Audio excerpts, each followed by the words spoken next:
બરાબર, આ છે ફ્રેન્ચાઇઝી મોડેલ. આ વેસ્ટર્ન વર્લ્ડમાંથી આવ્યું. સાહેબે ઘણો અભ્યાસ હમણાં રજૂ કર્યો.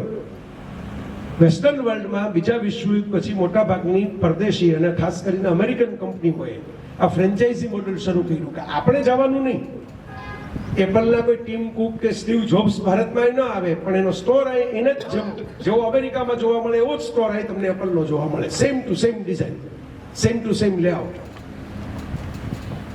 એ લોકોએ શરૂ કર્યું. એની પહેલા ગાંધીજી ફ્રેન્ચાઇઝી મોડેલ લઈ આવ્યા, આપણું સ્વદેશી ફ્રેન્ચાઇઝી મોડેલ. અને સ્વદેશી ફ્રેન્ચાઇઝી મોડેલમાં ગાંધીજીએ શું કર્યું કે હું તો તમારા બધાના પ્રશ્નોના જવાબ નહીં આપી શકું, પણ હું એવા લોકોને તૈયાર કરીશ જે તમારા સુધી પહોંચીને તમારા પ્રશ્નો સાંભળીને ઉકેલે. એક ઠક્કર બાપાને મૂકી દઈશ, એક રવિશંકર મહારાજને મૂકી દઈશ, એક જુગતરામ કાકાને મૂકી દઈશ. બરોબર, એક બધા ગાંધી, નાના નાના ગાંધી. તમે એને મળો તો ગાંધી મેળા બરાબર જ છે. ગાંધીજી એવા તૈયાર કર્યા હોય પેલા ફ્રેન્ચાઇઝી મોડેલ મુજબ કે ગાંધીજી જે વિચારે એ જ વિચારે, ગાંધીજી વર્તે એમ જ વર્તે. તમને એમ થાય પણ નહીં કે ગાંધીજીએ સાંભળવું હોત તો સારું થાત. તમને એમ થાય કે અમારા આ ગાંધી છે અમારા વિસ્તારના, એ અમારા પૂરતા માટે પૂરતા છે. દરેક જગ્યાએ તમે જુઓ, હું અમરસિંહભાઈ મળ્યો તો અમરસિંહભાઈ જીણાભાઈ દરજીને યાદ કરતા હતા. બરોબર, જો એમણે ગાંધીજીની ફ્રેન્ચાઇઝી જીણાભાઈ પાસે ગઈ, જીણાભાઈની ફ્રેન્ચાઇઝી અમરસિંહભાઈ પાસે આવી, અમરસિંહભાઈ પાસેથી અમારા જેવા શીખે. મોડલ ચાલુ જ રહે. ગાંધીજીએ દિવસે આ બા અમારે કેમ ખાદીની સાડી પહેરીને બેઠા છે? આ તો અમેરિકાઈ જઈ આવ્યા છે, આફ્રિકાઈ જઈ આવ્યા છે. કેમ ભાઈ ત્યાંથી નવા નવા રંગબેરંગી કપડા લઈને આવ્યા? આ ગાંધીજીના મોડલ પર જોડાયેલા છે. એટલે એ પલ્લા સ્ટોરમાં વ્હાઈટ ને બ્લેક જ કલર હોય. એ પલ્લા સ્ટોરમાં લાલ રંગનું સફરજન ન હોય, કાળા રંગનું સફરજન કંપનીઓ બનાવ્યું કાળા રંગનું જ હોય. તો સમજો આ વાતની. આ ગાંધી છે. ગાંધીજી મેનેજમેન્ટ ગુરુ કહું છું ને. આજે કોઈ કંપની નક્કી કરે ને કે આપણે આપણી પ્રોડક્ટ, આપણે ઘણી વખત આપણે ત્યાં એક સરસ મજાનું રેસ્ટોરન્ટ ચાલી જાય ને પછી નક્કી કરે કે હાલો આપણે હાઈવે ઉપર 12 રેસ્ટોરન્ટ બનાવવા છે. પછી 12માંથી એકય ચાલે નહીં. શું કામ? કારણ કે લોકો પેલો ટેસ્ટને કારણે આવતા હોય. હવે પેલા રેસ્ટોરન્ટ બધું બીજો માણસ કંઈક બનાવતો હોય, મૂળ માણસનું તો ધ્યાન હોય નહીં. ટેસ્ટ ફરી જાય એટલે કોઈ આવે નહીં. તમને એવો વિચાર આવે છે કે એ જમાનામાં ગાંધીજીએ કેવી સફળતાપૂર્વક આ મોડલ અમલમાં મૂક્યું કે એકેય જગ્યાએ ટેસ્ટ ફેર્યો જ નહીં. બધી પાઉંભાજી સરખી જ લાગે, બધા ઢોસા સરખા જ લાગે. આ અદ્ભુત કામ છે. કોઈ કોર્પોરેટ કંપની હજારો કરોડ રૂપિયા કમાઈને ન કરી શકે એવું કામ છે ગાંધીજી. તેમણે પોતાની જરૂરિયાત ખલાસ કરીને બીજા ગાંધી પેદા કર્યા. તમે ગાંધી ઉપર ડિપેન્ડન્ટ રહો નહીં. એટલે ગાંધીજીને ગોળી લાગી જાય એના પછી દેશ ખળભળી ઉઠે, અશાંત થાય, દુઃખી થાય, બધું થાય, પણ દેશ છે એ પોતાની જે આત્મતત્વ છે એ ગુમાવે નહીં, પોતાનો વહીવટ ગુમાવે નહીં. કારણ કે ગાંધી પોતે ગુજરી ગયા પહેલા કોઈ સરદાર, કોઈ જવાહર, કોઈ પંત, કોઈ શાસ્ત્રી બધાને તૈયાર કરીને એવા ગયા હતા કે હું જઉં તોય તમારું કામ તો ચાલ્યું જ રાખશે. સમય જતા સરદાર ન રહ્યા, કામ ચાલુ જ રહ્યું. સમય જતા નહેરુ ન રહ્યા, કામ ચાલુ જ રહ્યું. તમે જુઓ, આ તો મજા છે ગાંધીજીના મોડલની કે જેમાં વ્યક્તિ આધારિત કામ છે જ નહીં, સિસ્ટમ આધારિત. સિસ્ટમ પરફેક્ટ કરવાની છે. વ્યક્તિએ સિસ્ટમમાંથી બહાર નીકળે એટલે બીજો ગાંધી જ થઈ જાય. તમારે હમણાં લગી નારાયણભાઈ જીવતા હતા, તમને એને મળો તેમ જ લાગે ગાંધીજીને મળીને બહાર આવ્યા. દરેક વ્યક્તિ બીજા ગાંધી થઈ જાય. બધું ભાઈ હરેન્દ્રભાઈ કીધું હતું તમારું સાત્વિકનું કામ એટલું સરસ છે કે તમારે તો ચારે બાજુ આની બધી ખોલવી જોઈએ. તો હરેન્દ્રભાઈ મને આ જ જવાબ આપ્યો હતો કે અમારી ક્વોલિટી મેન્ટેન ન થાય. પછી તમે કહો અમે રાજકોટમાં સાત્વિક ખોલી રાખીએ, પણ રાજકોટમાં આવી ક્વોલિટી કોણ મેન્ટેન કરે? બરાબર. ગાંધીજી જો હરેન્દ્રભાઈ આજે 2026માં આટલી ટેકનોલોજી, તમે તો સંતાનો વિદેશમાં છે, તમે બધી દુનિયા જોઈ છે, પણ તમે કહો છો ને કે રાજકોટમાં કરવું હોય તો આવી ક્વોલિટી મેન્ટેન ન થાય છે. બારડોલીમાં હું રહીને કરું છું. તો ગાંધીજીની ક્વોલિટી, એનું સ્ટાન્ડર્ડ, એની હાઈટ જુઓ કે એ જમાનામાં એમણે બધી જગ્યાએ એક સરખી ક્વોલિટી વાળા માણસો મૂકી દીધા. એક્રોસ ધ ઇન્ડિયા, સાઉથમાંથી પણ હોય, નોર્થમાંથી પણ હોય, ખાન અબ્દુલ ગફાર ખાન પણ હોય, સરહદના ગાંધી, રવિન્દ્રનાથ ટાગોર પણ હોય, ઝવેરચંદ મેઘાણીએ હોય, બધા ગાંધીવાદી, બધા ગાંધીજીને ભેગા. કોઈ કાઠિયાવાડમાં સૌરાષ્ટ્રી રસદાર લખતું હોય, કોઈ નોબેલ પ્રાઇઝ વિનર પ્રેમની કવિતા લખતું હોય, પણ ગાંધીનું નામ પડે બધા ભેગા. રમણલાલ સોની અને જીવરામ જોશી આપણી ભાષાના બાળ સાહિત્યકારો, ગલબો શિયાળ, મિયા ફુસ્કી, અડુક્યો દડુક્યો, બે ગાંધીવાદી. એ ગાંધીજીની સાથે જોડાયેલા, ખાદીના કપડા પહેરતા, જીવ્યા ત્યાં સુધી. કેવડી મોટી અસર તમે કલ્પના કરો. બાળ સાહિત્ય લખી એ ગાંધીવાદી, સ્વામી આનંદ જેવા સાધુ ગાંધીવાદી, બરાબર, જે લોકવારસા સાહિત્ય લખે એ ગાંધીવાદી, જે શિષ્ટ સાહિત્ય લખે એ ગાંધીવાદી. આખો યુગ એવો સાહિત્યમાં ગાંધી યુગ. કનૈયાલાલ મુનશી સાહસ કથાઓ અને જય સોમનાથ ને પાટણની પ્રભુતા અને બધું લખે એ ગાંધીવાદી, એ ખાદીના કપડા પહેરે. બહુ અઘરું છે. પણ ગાંધીજીએ કરી બતાવ્યું. એનું કારણ એ હતું કે એમનો મેનેજમેન્ટ પ્રિન્સિપલ બહુ સિમ્પલ હતો, ઇન્ટેગ્રિટી. આપણે જેવા હોય એવા દેખાવું અને આપણે જે કામ કરતા હોય એમાં 100% ઇન્વોલ્વ થઈને કરવું. દુનિયાનું જે થવું હોય એ થાય. મેં તો મારા ઘરના દરવાજે ઓશોનું સ્ટીકર રાખ્યું છે, સબસે બડા રોગ ક્યાં કહેંગે લોગ. તો દુનિયાને જે કેવું હોય કે આપણે આપણા રસ્તે, આપણે ભરોસે આપણે ચાલીએ રે. હું તો ત્યાં સુધી કહું કે ગાંધીજીને મેનેજ, તમે એમ લાગે કે ભાઈ આ તો હું ઇન્ટરપ્રિટ કરું છું, ના, ગાંધીજીને ખબર હતી ઘણી વાતો. જો ભારત આવ્યા પછી સૌથી પહેલું કામ એમણે શરૂ કર્યું એ જમાનામાં યંગ ઇન્ડિયા, નવજીવન, બધા પત્રો શરૂ કરવાનું. એમને ખબર હતી, જેમ મોદી સાહેબ કેમ મન કી બાત કરે છે, કે એમને ખબર છે કે ડાયરેક્ટ મારે ડાયલિંગ કરવું હોય તો મારે વચ્ચે ક્યાં વિદ્યા રાખવાની જરૂર છે. હું જ રેડિયોમાં આવીને બોલી જાઉં મારા જે મનમાં હોય. એ જમાનામાં ગાંધીજીએ મન કી બાત શરૂ કરવા માટે યંગ ઇન્ડિયા, નવજીવન, હરિજન બંધુ બધા પ્રકાશનો શરૂ કર્યા.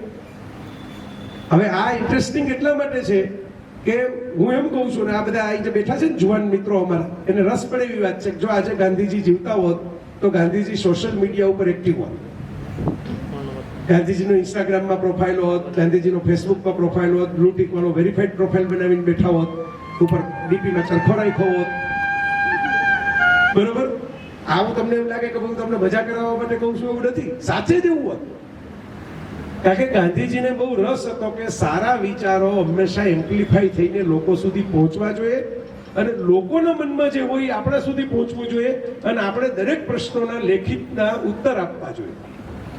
એટલે ગાંધીજી દરેક કોમેન્ટના જવાબે દેતા હોત ફેસબુક ઉપર બેઠા બેઠા. એમણે દિવસ નક્કી કરીને રાખ્યો હોત, સવારમાં 5 વાગે ઉઠીને 9 વાગ્યા સુધી આ દિવસે શુક્રવારે સવારે જવાબ દેવા બધાને. બરાબર? પોડકાસ્ટ કરતા હોત બેઠા બેઠા. પોતે જે સવારમાં સુવિચાર આવે એ 5 મિનિટનો વિડીયો બનાવીને યુટ્યુબ ઉપર અપલોડ કરતા હોત. મેં તો અમદાવાદમાં વિદ્યાપીઠમાં એવું કહેલું મારા વ્યાખ્યાનમાં કે ગાંધીજી જીવતા હોત તો ખાદીનો જબ્બો ઉપર પહેરત ને ડેનિમનું જીન્સ નીચે પહેરત. બધાને હસી પડ્યા, ત્યાં વિદ્યાર્થીઓ બધા હસી પડ્યા, ત્યારે બધા આગળ બધા બા હસી પડ્યા. એમ તમને એમ થાય ગાંધીજીને ડેનિમનું જીન્સ? પણ ખાદી વિદ્યા પ્રવેશિકા તમે ગાંધીજીની વાંચો તો એમાં એમણે ખાદી શું કામ એના કારણો આપ્યા છે. એમાં એક એમણે કારણ આપ્યું છે કે વસ્ત્ર સ્વદેશી હોવું જોઈએ, આપણા દેશનું રોજગારીનું ઉત્પાદન થાય એ વસ્ત્ર હોવું જોઈએ. બીજું કારણ આપ્યું છે કે આપણા ખેડૂતોને ફાયદો કરાવે એવું હોવું જોઈએ. ત્રીજું કારણ આપ્યું છે કે વસ્ત્ર છે એ સમાનતાનો ભાવ લઈ આવે એવું હોવું જોઈએ. કોઈ વધારે સારા કપડાં પહેરીને બેસે, હું અહીં માની લો કે અત્યારે એક સૂટ ને ટાઈ ને એવું બધું પહેરીને આવું તો એ બાકીના બધા જે બેઠા છે એનામાં હું જુદો લાગુ. હા ભાઈ તો સૂટ ને ટાઈ પહેરીને આવ્યા છે, બરોબર. હું તો ટી શર્ટ ને શર્ટ ને એવું જ પહેરીને મોટા ભાગે ફરતો હોઉં છું. એક ઠંડી લાગે ત્યાં કોટ પહેરવો પડે એટલે પહેરતો હોઉં ક્યાંક ક્યાંક. તમે જોજો મારા કોટ વાળા ફોટા શિયાળામાં જ જોવા મળશે, ઉનાળામાં નહીં મળે. આપણે ત્યાં તો લગ્ન થાય ને, વરરાજા કોટ પહેરીને આમ સામે અગ્નિ હોય, ઉપર અગ્નિ હોય, એટલે કે મે મહિનામાં લગ્ન થતા હોય, આકાશમાંથી આગ વરસતી હોય. એટલે પેલા બેને મોટું બધું ઘરચોળું પહેરીને બેઠા હોય, પોતાના વજન કરતા અડધા વજન તો એ ઘરચોળાનું હોય, 9-9, 10-10 કિલોના બધા ઘરેણા ભરેણા પહેરી લીધા હોય. પેલા ભાઈ છે એ સૂટ પહેરીને બેઠા હોય, સામે અગ્નિ હોય. એવા બાફેલા બટેટા જેવા થઈ જાય, ખાંચ પેડે બે પ્રેમની વાતો ન કરી શકે એકબીજા. ઉધાર લીધેલું છે. તમારે જે વાતાવરણ છે એ મુજબનું વસ્ત્ર નથી, ઉધાર લીધેલું છે. બરોબર? જે વાતાવરણ જ જો ઓલું પેંગ્વિન, હમણાં બહુ બધા વિડીયો કદાચ જોયો હોય, ફોટો જોયો હોય કે પેંગ્વિન છે એ ધ્રુવ પ્રદેશમાં બાકીના પેંગ્વિન એક ટોળામાં જતા હતા, ઓલું પેંગ્વિન મારા જેવું હતું, એ ખૂણામાં એકલું થઈ ગયું. આપણે એમ થાય કે પેંગ્વિનને કોઈ કોટ નહીં પહેરાવતું હોય, બરાબર, એને હીટરની નહીં જરૂર પડે, આ બરફમાં ટપ ટપ ટપ ટપ ટપ કરતું હાઈલું કેવી રીતે જાય? પણ એને ભગવાને એવી વ્યવસ્થા કરી દીધી છે, એ બરફમાં જ મોટું થાય છે. આપણા ખુલ્લા પગે બરફમાં હાલવા જાય તો આપણે તો પગમાં જામ થઈ જાય બધું, હાડકાના બટકા ખરી પડે.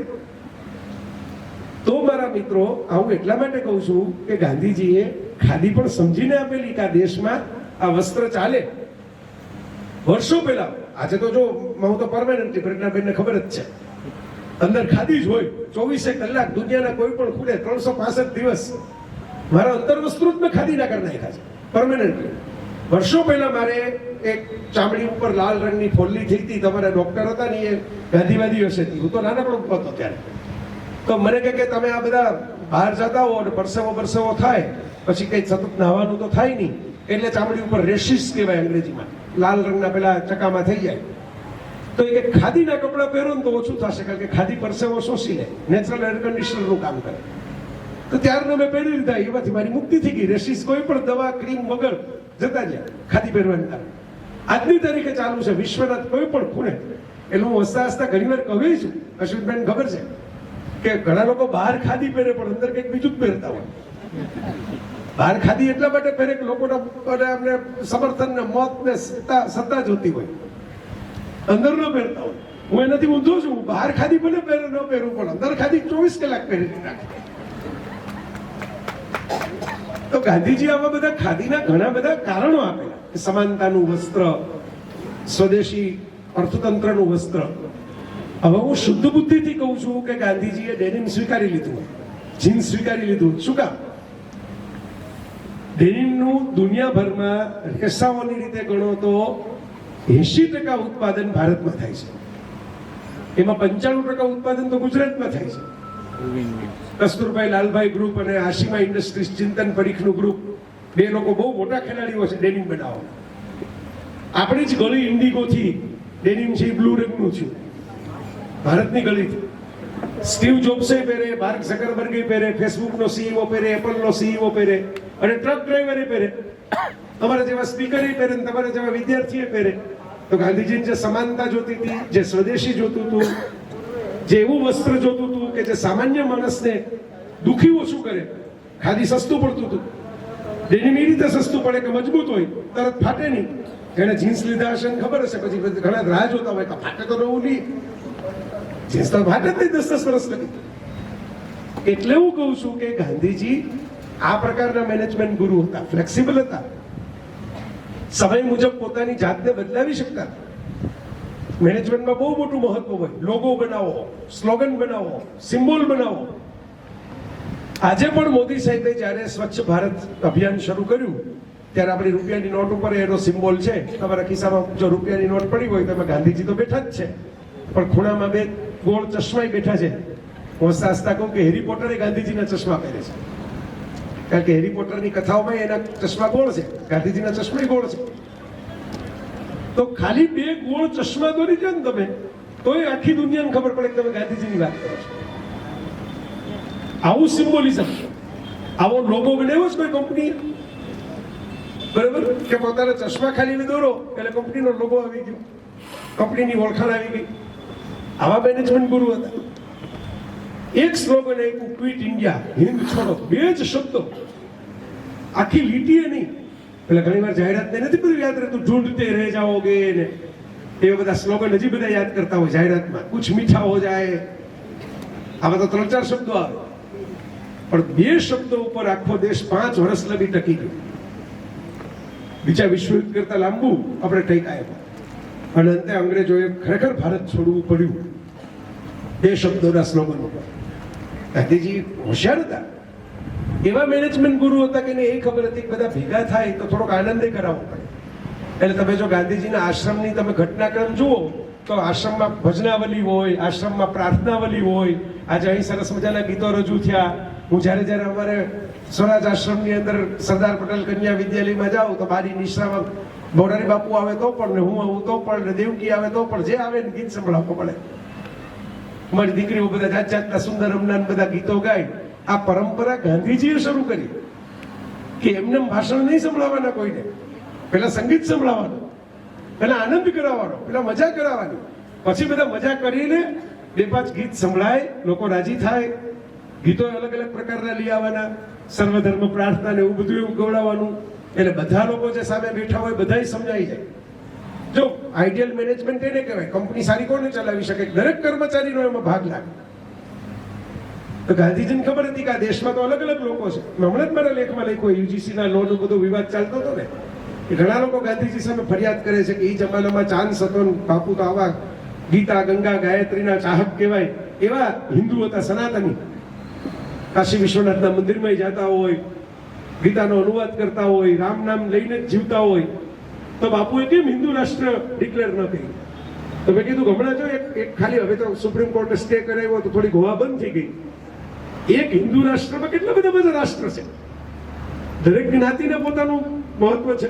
દરેક જ્ઞાતિ એમ માને છે કે અમે ઊંચા ને બાકીના બધા નીચા, અમે સર્વોપરી ને બાકીના બધા નકામા. એટલે આમ રાષ્ટ્રની વાત આવે તો બધા વાતો કરે મોટી મોટી, પણ પોતાની જ્ઞાતિની વાત આવે પાછા હતા એવા સંકુચિત થઈ જાય. હજી 2026માં આ જ હાલત છે. એનો ડેમો હમણાં નજર સામે, આ તો સુપ્રીમ કોર્ટ ન હોત, એ સુપ્રીમ કોર્ટ ગાંધીજીની જ દેન છે, એ લોકશાહી ને સંસદે ગાંધીજીની જ દેન છે. તો તરત શાંત થયું, નહીંતર ભડકા પડતું હોત બધું. એટલે ગાંધીજીએ બહુ જ દૂરંદેશી વાપરીને, જો એમનો મેનેજમેન્ટ માસ્ટર સ્ટ્રોક હતો કે આપણા દેશની અંદર સંખ્યાના આધારે કોઈ નિર્ણય લેવાય નહીં, મૂલ્યના આધારે નિર્ણય લેવાય. જો સંખ્યાના આધારે નિર્ણય લેવાની આ દેશને ટેવ પડશે તો જેનું સંખ્યાબળ વધારે હશે એ જ રાજ કરવા પડશે. એ જમાનામાં એટલે એમણે મૂલ્યોને પહેલા પ્રાથમિકતા આપી, સંખ્યાને નહીં. સંખ્યા ભલે ગમે એટલી વધારે હોય, આદર્શ મૂલ્યો જે હોય એ સ્વીકારવાના. તો એમણે શરમ નથી રાખી, એમણે રામનું નામ લેવામાં શરમ નથી રાખી, એમણે ગાયની વાત કરવામાં શરમ નથી રાખી. એ કઈ સંકોચશીલ નહોતા. હિન્દુ ધર્મનું હાર દેવું પુસ્તક ગાંધીજી લખીને ગયા છે, અને વિનોબા ભાવે પાસે પાછું કુરાનનું લખાયું છે. પણ ગાંધીજી પોતે આ લખ્યું, એમને વાંચો. ખ્રિસ્તી ધર્મના એક પાદરી જ્યારે ભણતા હતા ત્યારે મળવા આવ્યા હતા અને એમ કીધું કે તમે ધર્મ પરિવર્તન કરાવી લો. અને ગાંધીજી એમ કે એટલી બધી દલીલો કરી એમની સાથે, હું શું કામ ન કરાવું? મને બહુ આદર છે એમ કે ધર્મ માટે, ભગવાન માટે, હું એમાંથી ઘણી બધી પ્રેરણા લઉં છું. મેં હમણાં કીધી ને કેવી કેવી પ્રેરણા લઈ આવ્યા જીસસ પાસેથી. પણ હું એમ કે શું કામ ધર્મ પરિવર્તન ન કરાવું, એનું ગાંધીજીએ સરસ એમાં દલીલો આપી છે. પેલા એમ કીધું કે ભાઈ આમાં આટલી બધી મૂર્તિ પૂજા થાય. ગાંધીજી કે ભાઈ એ એક રસ્તો છે, આ રસ્તે પણ ચાલી શકાય. સામાન્ય માણસ છે એ કોઈક ને કોઈક આધાર ગોતતો હોય, કોઈક ને કોઈક ચિત્ર ગોતતો હોય. સરસ જવાબો આપ્યા છે, વાંચજો. અત્યારે આપણો એ વિષય નથી. વિષય એ છે કે ગાંધીજીને ખબર હતી કે આ દેશમાં અલગ અલગ પ્રકારના લોકો રહે છે. એની જ્ઞાતિ અલગ હશે, એની આસ્થા અલગ હશે, એની ભાવના અલગ હશે, એના ખાનપાન અલગ હશે, એના ગીત અલગ હશે, એના લગ્નની વિધિઓ અલગ હશે, એના તહેવારો અલગ હશે, એની પસંદગીઓ અલગ હશે, એના ચામડીના રંગ અલગ હશે, એની ઊંચાઈ અલગ હશે, એની ભાષા અલગ હશે.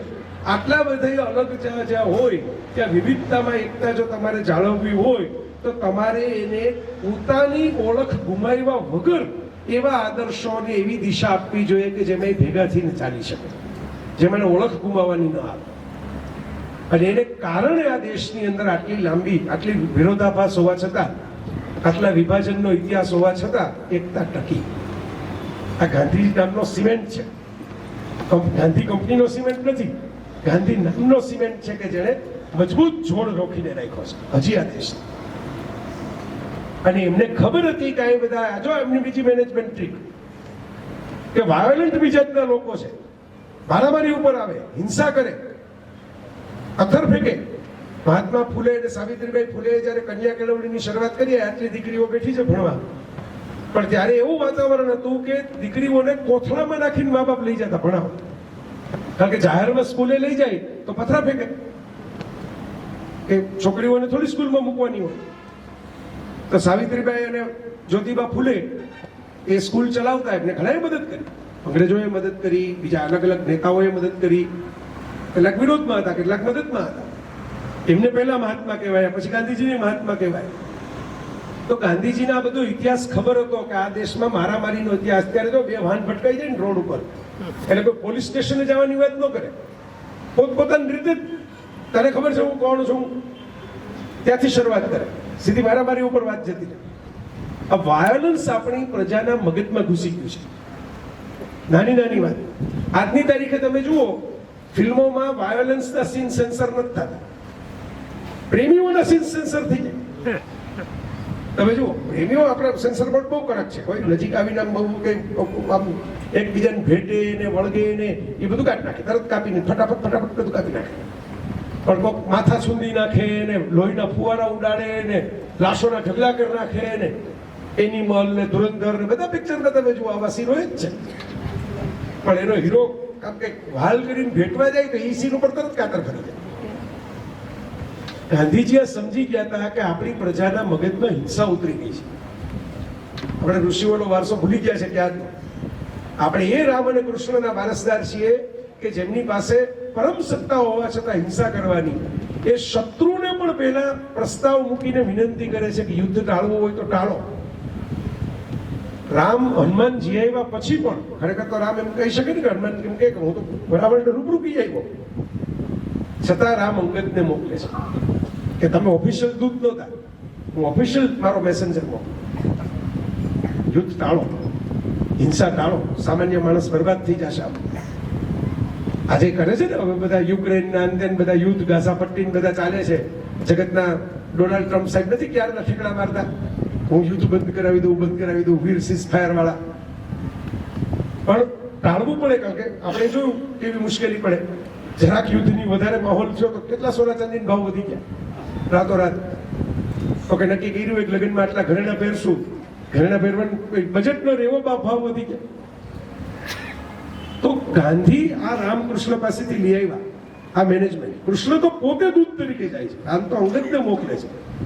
કૃષ્ણ તો દુર્યોધનના દરબારમાં પોતે જાય છે જાતે કે ભાઈ હું પોતે આવું છું, ચાલો આપણે સમાધાન કરીએ.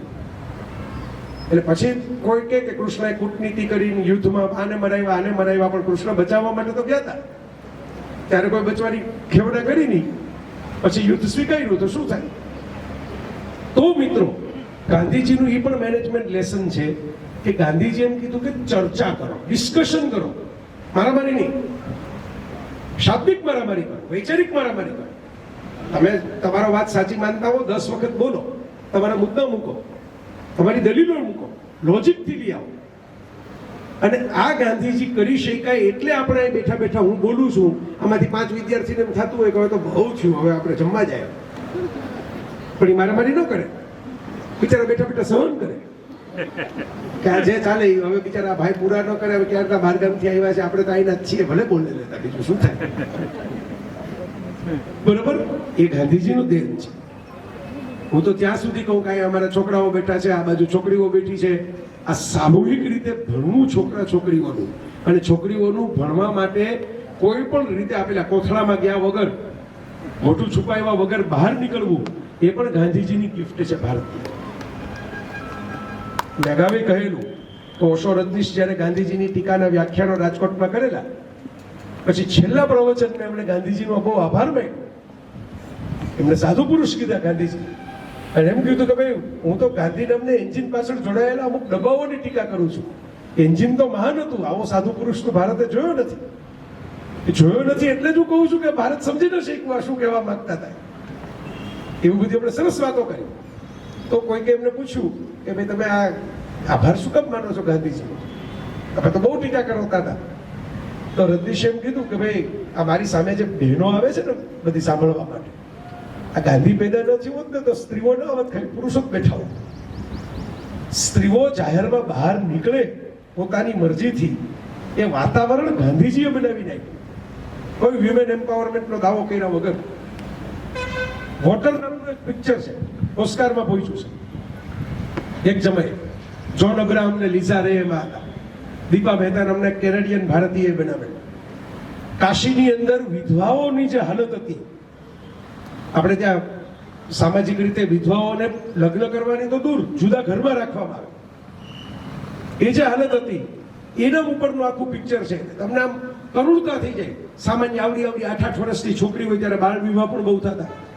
કોઈ 75-80 વર્ષના ચાલી ન શકે એવા માજી હોય, કોઈક યુવતી હોય, બધાની હાલત જોઈને તમને આમ પિક્ચર જોતી વખતે એમ થાય કે હમણાં કોઈક હીરો આવે. આપણા પિક્ચરમાં આવે ને આમ કાચ તોડીને આવે, મિથુન ચક્રવર્તી ને અમિતાભ ને એવા પિક્ચરો બહુ આવતા એક જમાનામાં. બાઇક ઉપર એન્ટ્રી કરે ને ટ્રક લઈ આવે, આખો ઠેકડો મારે ને આમ દામિની ઉપર ઓલી મીનાક્ષી શેષાદ્રી ઉપર હુમલો થતો હોય તો 2.5 કિલો કા હાથ કરીને આમ સની દેવું લાડો આવી જાય, ડંકી ઉખાડી નાખે ગદરમાં. તો આ વોટર પિક્ચર જોતી વખતે તમને એમ થાય કે કોઈ હીરો આવે ને બિચારી સ્ત્રીઓને કંઈક કેટલી દુઃખી થાય છે, કેટલી હેરાન થાય છે, કેટલું શોષણ થાય છે. તો એમાં કોઈ આવો ટ્રક વાળો 2.5 કિલો કે હાથ વાળો ડંકી ઉખાડી દે એવો કોઈ હીરો પિક્ચરમાં નથી આવતો. પિક્ચરના એન્ડમાં છેલ્લે બનારસમાં કાશીમાં ટ્રેનમાંથી ગાંધીજી ઉતરે છે અને ગાંધીજી ઉતરીને એમ કહે છે કે આવું હોય, આવી રીતે તમે વ્યવહાર કરશો તમારા ઘરની સ્ત્રીઓ સાથે, તમારી સ્ત્રીઓને આમ રાખવાની હોય. અને ગાંધીજી એ વિધવા ગૃહો એ બંધ કરાવે છે અને ગાંધીજી એ બાળ વિવાહની પ્રથા બંધ કરાવે છે. હીરો પેલો આવે ને, મેં કીધું કોઈ જાતની મારામારી વગરનો હીરો. જેવું તો એમને મસ્ત, તમે કલ્પના તો કરો. બધા કહે રાષ્ટ્રપિતા કોણે કહી દીધા, રાષ્ટ્રપિતા કોણે કહી દીધા. અમે નથી માનતા રાષ્ટ્રપિતા, બરાબર? તમે ન માનતા હો કઈ વાંધો નહીં, ઉપર જઈને ફરિયાદ કરી આવો. સુભાષચંદ્ર બોઝે કીધા, એ કોંગ્રેસમાંથી છૂટા પડ્યા પછી કીધા. રંગૂન રેડિયોની અંદર 1944 ની અંદર લાઈવ પ્રસારણ ઓડિયોમાં કરીને, એટલે રેકોર્ડેડ છે. ખાલી રાષ્ટ્રપિતા ગાંધીજી નથી કીધા, કસ્તુરબાને રાષ્ટ્રમાતાએ કીધા. એ તો આપણે બધી સાઈડ પર રાખી દીધી. સુભાષ બાબુને એટલો આદર હતો ગાંધીજીમાં, તમે કલ્પના કરો. ભગતસિંહે જેલમાં પોતાના પિતાને પત્ર લખ્યો. ભગતસિંહના પિતા ગાંધીજીના ચાહક હતા અને ગાંધીજીના રસ્તે ચાલતા. ભગતસિંહ નહેરુ સાથે કોમ્યુનિકેશન કરતા, એમને નહેરુ બહુ ગમતા. અને ભગતસિંહે પોતાના પિતાને જેલમાંથી પોતાના હસ્તાક્ષરમાં લખેલા પત્રમાં, જેલમાં જ્યારે એમણે મૃત્યુદંડ સ્વીકારી લીધો છે સામેથી, કે મારે બચવું જ નથી, મારે તો દાખલો બેસાડવો છે મરીને, ત્યારે આટલો જુવાન તેજસ્વી ક્રાંતિકારી ભગતસિંહ પોતાના બાપને એમ લખે છે કે હવે હું તો કર ચલે હમ ફિદા, જાનો તન સાથીઓ, તુમારે હવાલે વતન સાથીઓ, ભાવથી લખે છે કે હું તો તમારો દીકરો, તમને ઘડપણમાં કામ નહીં આવી શકું, કારણ કે હું દેશ માટે જઈ રહ્યો છું મારું બલિદાન આપવા માટે, પણ તમે તમારા સેનાપતિનું આગેવાની કરજો, કારણ કે દેશ આઝાદ થઈ ગયા પછી સાચવવાની ભૂમિકા એમની પાસે છે.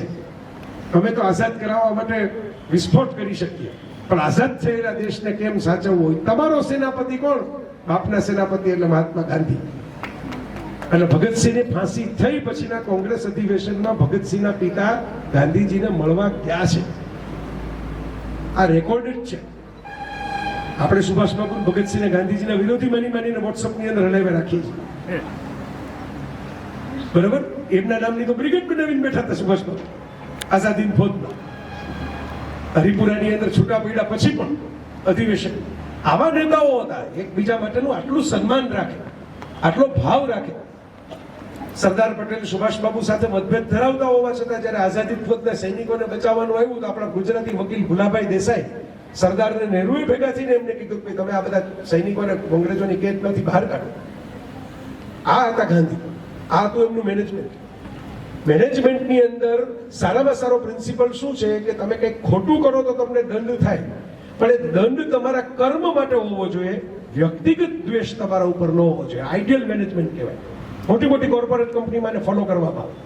નહીંતર તો કોઈક સીઈઓ ને કોઈકનું મોટું ડોક્યુમેન્ટ કાઢી મૂકે, બરાબર? તો સરમુખત્યારશાહી થઈ જાય. તો કોર્પોરેટ મેનેજમેન્ટ જે સારી રીતે ચલાવતા હોય એ લોકોને ખબર હશે. અમારા અશ્વિનભાઈ પૂછો, એ ઘણી બધી કંપનીઓના સંપર્કમાં છે. ભારતભાઈ તો જતા રહ્યા, આપણે ભારતભાઈને પૂછે, સારી રીતે જે કોર્પોરેટ મેનેજમેન્ટ ચલાવતા હોય ને એ વ્યક્તિગત કારણોથી કોઈને દંડ ન આપે, સિસ્ટમેટિક મૂકે કે ભાઈ જો આ ભૂલ થશે તો દંડ, આ થશે તો ઇન્ક્રીમેન્ટ. આમાં સાહેબ ખુશ થઈ ગયા અને ખિસ્સામાંથી આમ કાઢીને સોનામોરનો ઢગલો કરી દીધો એવું ન હોય. તમારો સર્વિસ રેકોર્ડ સારો હોય, તમારું પરફોર્મન્સ અપ્રાઇઝલ, એવો એક મેનેજમેન્ટમાં શબ્દ છે, પરફોર્મન્સ નું અપ્રાઇઝલ કરવું. તમારા પરફોર્મન્સને ચેક કરે, સરકારમાં હોય સીઆર રિપોર્ટ ભરાતા હોય દરેક, પછી ગવર્મેન્ટનો સીઆર રિપોર્ટ મુજબ બદલી, ટ્રાન્સફર, પ્રમોશન, ઇન્ક્રીમેન્ટ બધું નક્કી થાય. એ જમાનામાં ગાંધીજી આ મોડેલ સ્વીકાર્યું મેનેજમેન્ટ ગુરુ તરીકે, અને દેશને ટેવ પાડી એ મોડેલમાં ચાલવાની કે તમે આ રીતે ચાલો. પરફોર્મન્સ સારું હોય માણસ આપણો, પરફોર્મન્સ નબળું હોય આપણા મતભેદ હોય એટલે કોઈ દુશ્મન નથી ચાલતો. પરફોર્મન્સ સારું કરતા હોય તો એ આપણા મિત્ર જ છે એમ માનીને એની સાથે વાત કરે. અને ગાંધીજી આપણને શીખવાડ્યું કે અંગ્રેજો સાથે લડતી વખતે પણ અંગ્રેજ પ્રજાના દુશ્મન નથી માનવા.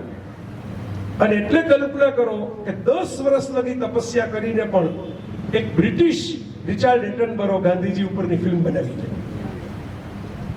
જે પ્રજા સામે ગાંધીજી છેક સુધી લડ્યા એ પ્રજા ઉપર એટલો પ્રભાવ છોડ્યો. હું હમણાં લંડન હતો, બાપુની કથામાં કેમ્બ્રિજ ગયો હતો, મોરારી બાપુની. લંડનની અંદર જે સ્ક્વેર છે વેસ્ટમિનિસ્ટર એબી, પાર્લામેન્ટ હતો. અને હું તો કેટલી જગ્યાએ જાઉં છું, જ્યાં જાઉં ત્યાં ગાંધી મળે. વેસ્ટમિનિસ્ટર એબીમાં જાઉં, મેં જોયું, કારણ કે ગાંધી એટલા ફેમસ છે કે કોરિયા વાળા આવે તો ત્યાં ફોટો પડાવે, સેલ્ફી લઈ જાય. બાકીના પુતળામાંથી આમ પસાર થઈ જાય, ઓળખતા ન હોય. લિંકન ઓળખાઈ જાય, ગાંધી ઓળખાઈ જાય, ફેમસ પુતળાઓ. જે ચર્ચિલે પોતળી વાળો ફકીર કીધો અર્ધનગ્ન, એ માણસ, એ જ ચર્ચિલનું પૂતળું સૌથી પહેલું છે ત્યાં બીજા વિશ્વયુદ્ધના વિજેતા તરીકે.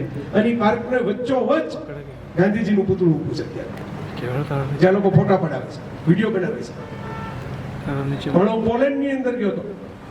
હિટલરે જે પોલેન્ડને ખતમ કરવાની અણી ઉપર હતું, એ પોલેન્ડની લાઇબ્રેરીમાં ગયો. બહુ અદભુત લાઇબ્રેરી, ઉત્તમ લાઇબ્રેરી પોલેન્ડની. લાઇબ્રેરીની અંદર મેં ફોટો પાડીને મૂક્યો ફેસબુકમાં. ગાંધીજીનું મોટું બધું સ્ટેચ્યુ છે. જ્યારે છોકરા છોકરીઓ વાંચતા હોય ને બાપુ આમ ચશ્મામાંથી જોતા હોય, બરાબર વાંચે છે ને, પરીક્ષાની તૈયારી હરકી કરે છે ને, એવું સ્ટેચ્યુ છે. જ્યાં જાવ ત્યાં જોવા મળે, જે દેશમાં જાવ ત્યાં જોવા મળે. અમેરિકામાં સાન ફ્રાન્સિસ્કો જાવ તો દરિયા કિનારે પૂતળું છે. યુનાઇટેડ નેશન્સમાં મોરારી બાપુની કથામાં જાવ તો યુનાઇટેડ નેશન્સના કમ્પાઉન્ડમાં પૂતળું છે. ત્યાંથી આગળ ચાલી ન્યુયોર્કના પાર્કમાં જાવ તો ત્યાંય પૂતળું છે. અલગ અલગ જગ્યાએ સ્ટેચ્યુ છે, અલગ અલગ જગ્યાએ પૂતળા છે ગાંધીજીના. શું કામ? 110 દેશોમાં ગાંધીજીના સ્ટેચ્યુ છે. મેં એઆઈને વચ્ચે પૂછ્યું હતું કેટલા દેશમાં છે. 110 દેશમાં છે, એવું કીધું. માર્ટિન લ્યુથર કિંગ ફ્રેન્ચાઇઝી ખાલી ભારતમાં જ નથી આપી. નેલ્સન મંડેલા, આંગ સાન સુકી, તમને કેટલા એવા બતાવી દઉં. હું નોર્વે ગયો, ગાંધીજીને નોબેલ પ્રાઇઝ નથી આપવામાં આવ્યું. એનું એ લોકોએ નોબેલ પીસ પ્રાઇઝનું જે હેડક્વાર્ટર છે ને, એમાં એપોલોજી મૂકી છે. અમને અફસોસ છે કે અમે આ જીવતે જીવા મહાત્માને નોબેલ પીસ પ્રાઇઝ આપી ન શક્યા. અને ત્યાં મેં સર્ચ કર્યું તો ખબર પડી કે નોબેલ પીસ પ્રાઇઝ વિજેતા 70 થી વધુ વિજેતા હોય નોબેલ શાંતિ પુરસ્કારના, અને અલગ અલગ નોબેલ પુરસ્કાર સાયન્સના ની બધા, પોતાના પ્રવચનમાં ક્યાંક ને ક્યાંક મહાત્મા ગાંધીને કોટ કર્યા છે. એવોર્ડ કોને કહેવાય? તમને એવોર્ડ મળે એને કહેવાય? કે તમને એવોર્ડ ન મળે પણ જેને એવોર્ડ મળી તમારું જ નામ લીધા કરે એને કહેવાય? આ ગાંધી છે, આ એમનું મેનેજમેન્ટ છે. એટલે આપણી છેલ્લી વાત, ગાંધીએ મેનેજમેન્ટ ગુરુ તરીકે, મેં કીધું ને, મીડિયા ખબર હતી, એ જમાનામાં મોબાઈલ નહોતા, પ્રિન્ટ મીડિયા લીધું હાથમાં.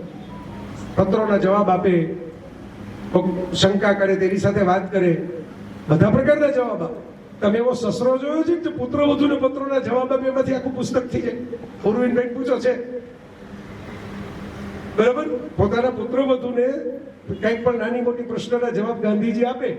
પુત્ર વધુ સસરાને કાગળ લખે કે આમાં શું કરવું, નિલંબન લખે, બીજા ઘણા બધા એ લખ્યા છે.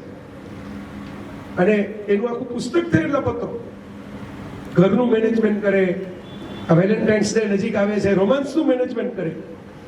વિજયાબેન મનુભાઈના પ્રેમમાં પડી ગયા હતા. વિજયાબેન ગાંધીજીની ભેગા રહે. મનુભાઈ પંચોળી તો ત્યારે જુવાન, દૂર રહે. મા બાપે વિરોધ કર્યો કે આ છોકરી કંઈક ખોટી જગ્યાએ પ્રેમ કરીને લગ્ન કરી લે છે. ગાંધીજીએ કીધું કે લાવો પત્ર વાંચ્યો. મનુભાઈ પ્રેમ પત્ર લખ્યો. મનુભાઈ પંચોળી, દર્શક દાદા, લોકભારતી વાળા. ગાંધીજી વાંચે કે છોકરો તો હોશિયાર લાગે છે, સંસ્કારી લાગે છે, મળવા બોલાવો. મનુભાઈ મળવા બોલાવ્યા. મનુભાઈને કીધું કે ભાઈ તમે સંસ્કાર મુજબ રહ્યો તો 3 વર્ષ તમે રાહ જુઓ, કસોટી કરું. તમે પ્રેમ હોય ને સાચો તો 3 વર્ષ રાહ જોઈ શકશો. પ્રેમ સાચો નહીં હોય તો તમે 3 મહિના કોઈક બીજે ગોતી લેશો. તો વિજયા ભલે આવી રહી, તમને બેન પત્રો લખવાની છૂટ પડે, એટલું યાદ રાખજો કે આ બાપ પત્ર વાંચશે ખરો. વિજયા તમને લખશે એવું વાંચીશ, અને તમે વિજયાને લખશો એવું વાંચીશ. એમ પાછા રમૂજી હતા. મુલ્કરાજ આનંદ નામના એક બહુ મોટા લેખક લંડનથી ખાસ આવ્યા. છૂઆછૂત એ વિષય ઉપર એમને નવલકથા લખવી હતી. અછૂત નામની એમની નવલકથા છે. ગાંધીજી ત્યાં આશ્રમમાં રહેવા આવ્યા. એ ગાંધીજી હસતા હસતા કે તમે લગ્ન કર્યા છે? તો મુલ્કરાજ આનંદ કે ના. કે ગર્લફ્રેન્ડ છે? મુલ્કરાજ આનંદ કે હા. કે ગર્લફ્રેન્ડને ભેગા લઈ આવો તો એવું તમને બેન ભેગા નહીં બેસવા દો. તમે ચોપડી લખવા આવો છો, પ્રેમ કરવા આવો છો મારા આશ્રમ? તો મુલ્કરાજ આનંદ કે કાંઈ વાંધો નહીં, ગર્લફ્રેન્ડ તો લંડનમાં છે, હું એકલો જ આવ્યો છું. એટલે ગાંધીજી પાછા આ મુલ્કરાજ આનંદે પોતે લખ્યું છે. ગાંધીજી કે એમ વાંધો નહીં, તમે રાતના સપનામાં એને મળી આવજો. અહીં અત્યારે લઈ આવશો તો તમે લખી નહીં શકો, બરોબર? રાતના સપના મળવાની છું. આવા હતા રઘુજી. તો 3 વર્ષ પછી બધા પત્રો વાંચતા વાંચતા ગાંધીજીએ વિજયાબેન ને મનુભાઈને એમ કીધું કે હવે તમારા મા બાપ ના પાડતા હોય તો હું તમારો બાપ, હું કન્યાદાન કરીને લગ્ન કરાવી દઈશ, બાકી લગ્ન તો તમારે થવા જ જોઈએ. તો આ પ્રકારના પ્રેમીજન સમજે પ્રેમ શું છે એ પણ સમજે. તમને એમ લાગે કે આમ મોખા મોઢા છે કે મોઢામાં દાંત નથી, માથામાં વાળ નથી, જૂના ચશ્મા પહેર્યા છે, આ ડોસર વેલેન્ટાઇન ડે માં શું ખબર પડે? એને એટલી બધી ખબર પડે કે એના નામે તો બધા કેટલા બધા પ્રેમ લગ્નો થયા, અમારા બાએ કર્યા હતા. બરોબર? તો એટલી બધી ખબર પડતી હતી કે એને એમના આસપાસ રહેનારા એમના સંતાનો, એમના સંતાનોના સંતાનો બધા લવ મેરેજ વાળા છે. તમે વિચાર કરો. તો એમને સમજ હતી, એને ખબર હતી કે દેશની સમસ્યા અત્યારે જુદી છે. અત્યારે આ બધા ગુલાબ દેવા માટે બેસી જશે તો આઝાદી ક્યારે આવશે? એટલે એમ કહેતા હતા કે પહેલું કામ પહેલા પ્રાયોરિટી કરો. પણ પ્રેમના પણ એ દેવતા હતા, જુદી રીતે ગણો. લોકો પ્રેમ કરે એમ રાજીપો થતા જોઈને. ખાલી એમ કહેતા કે તમે મૂલ્યોને સાચવીને પ્રેમ કરો, મૂલ્યોને બગાડીને પ્રેમ ન કરો. તમારા સંસ્કાર પ્રેમને કારણે ઊંચા જવા જોઈએ. સંસ્કાર પ્રેમને કારણે નીચા જાય તો ક્રિમિનલ હશો, જેલમાં જશો. તો આ ગાંધીનું મેનેજમેન્ટ જે છે, નાની નાની 2 વાત કરીને હું સમાપ્ત. નાનકડી 2 વાત. મેનેજમેન્ટ માટે કેવી દ્રષ્ટિ હતી એમની. દાંડીકૂદની અંદર કોઈ કે ગાંધીજી જ્યાં રોકાયા હતા ને, ગાંધીજી દાંડીકૂદનું મેનેજમેન્ટ કરે. એ એમનું કેમ્પેઇન હતું, કોર્પોરેટ કેમ્પેઇન હોય ને. કે પોતે વકીલ હતા ને આટલા બધા લોકો એને ઓળખતા હતા તો કે કારમાં બેસીને મીઠાનો ગાંગડો ન ઉપાડી આવે, કોર્ટમાં જઈને કેસ ન દાખલ કરતા બેરિસ્ટર તરીકે. એને કેમ વકીલ રાખવાના પૈસા દેવાના હતા? પણ ગાંધીજી દાંડીકૂચ એટલે કરી કે એમને કનેક્શન બનાવવું હતું લોકો સાથે. કંપની મેનેજમેન્ટમાં હંમેશા પબ્લિક કનેક્શન બનાવે નહીં, કંપની ચાલે નહીં. માર્કેટિંગ કેમ્પેઇન માટે કેટલા કરોડો રૂપિયા ખર્ચી નાખે, બ્રાન્ડ એમ્બેસેડર રાખે, જાહેરાતો બનાવે, ઇન્સ્ટાગ્રામમાં રીલો બનાવે. તો ગાંધીજીએ ભારત દેશ માટે દાંડીકૂચ કરી. હું લોકો વચ્ચે જાઉં, લોકોને સમજાવું કે આઝાદી કોને કહેવાય. ફ્રેન્ચાઇઝી મોડેલ તરીકે સરદારને બારડોલીમાં મોકલ્યા. કીધું ફ્રેન્ચાઇઝી કે હું ન જાઉં, તમે જાઓ સરદાર, તમે બારડોલીમાં મારી વાતો કરી આવો. આ તો એમની કમાલ હતી કે પોતાના જેવા બીજા 100 જણા રાખ્યા હોય એમણે, અલગ અલગ ગામના, અલગ અલગ ભાષાના. તો દાંડીકૂચમાં એક જગ્યાએ રોકાણા ને ગાંધીજી, ત્યાં કોઈ કે બાપુ આવે છે ને બાપુની વ્યવસ્થા કરવાની છે, હું તો કીધું હશે. એટલે આખો સાબુ મૂક્યો હતો નાહવા માટે. ગાંધીજી હાથમાં સાબુનું બટકું લઈને બહાર આવ્યા. આ કોણ છે વ્યવસ્થામાં? આવી મેનેજમેન્ટમાં કોણ છે? એટલે મને સ્પર્શા બિપિનભાઈ જેવા જો કોઈ ભાઈ હશે એ આવ્યા ઉભા થઈને. હું છું. તો આખો સાબુ શું કામ મૂક્યો?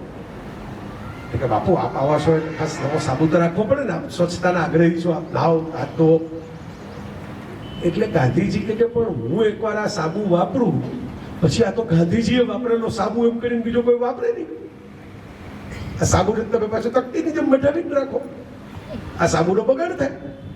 સાબુ તો 100 જણાનો ઉપયોગમાં આવવો જોઈએ, એકનો ઉપયોગમાં શું કામ આવે? બીજાએ વાપરેલા સાબુમાંથી જે ચપતરી વધી હોય ને એ મૂકો, એવું વાપરીશ. મારા માટે નવો સાબુ કાઢવાની જરૂર નથી. નવો સાબુ કાઢવો હોય તો અહીં એવા લોકો જે હોય જે કોઈ દી નાતા ન હોય, એવી ગંદકી નસ્વત્તા અનુભવતા હોય, એવા બાળકોને, એવા મોટાઓને બધાને ભેગા કરીને સાબુથી નવડે. એટલે સાબુ એ ચોખ્ખો થઈ જાય, સાબુ પૂરો થઈ જાય, અને મારે દુરુપયોગ વધે છે, વધુ હોય એવું વધે નહીં. રાતના માધવભાઈ લખ્યું છે, એક શિબિરમાં ફાળો ઉઘરાવ્યો હતો, એમાં એક કાનની વાળી નીકળી, કાનમાં પહેરવાનું એ એક હતું ને. ગાંધીજીએ રાતના બધાને મોકલા કે કોઈ બેન એક ના આપે, કાઢીને 2 આપે. આનો અર્થ એ થયો કે તમે લેતી વખતે ભૂલી ગયા, નીચે પડી હશે. તો મારા સંમેલનમાં આવ્યા હોય એવા ચોર તો ન હોય કે બીજાને વાળી લઈ જાય, એટલે ત્યાં જઈને ગોત્યા હોત. ખરેખર રાતના નીકળી, બીજી વાળી ત્યાં નીચે પડે. આવું મેનેજમેન્ટ હતું, આવું સૂક્ષ્મ મેનેજમેન્ટ. મહાદેવભાઈ કીધું કે ભાઈ આ બાપુ જ પોતે જાગતા હોય એટલે અમારાથી તો એમ થાય નહીં કે કાલે જોઈ આવશું, પછી જોશું, ન મળે તો હવે ચાલે. હવે આટલા બધા ફાળા તો મળે છે, એક વાળીની ક્યાં તમે ચિંતા કરો છો? પણ ગાંધીજી કે એક બેને મારા ઉપર ભરોસો મૂકીને જો સોનાનું ઘરેણું આપ્યું હોય તો એમને ન જવા દે.